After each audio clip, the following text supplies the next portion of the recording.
stacji Warszawa Wschodnia przez Katowice, Sosnowiec Główny, Zawiercie, Objęcie toru drugiego przy peronie trzecim.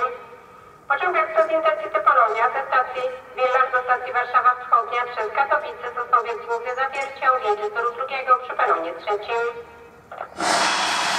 Pociąg osobowy Kolei Śląskich z Cieszyna do Czechowic-Dziedzic jedzie na tor czwarty przy peronie drugim. Pociąg osobowy Kolei Śląskich z Cieszyna do Czechowic-Dziedzic jedzie na tor czwarty przy peronie drugim.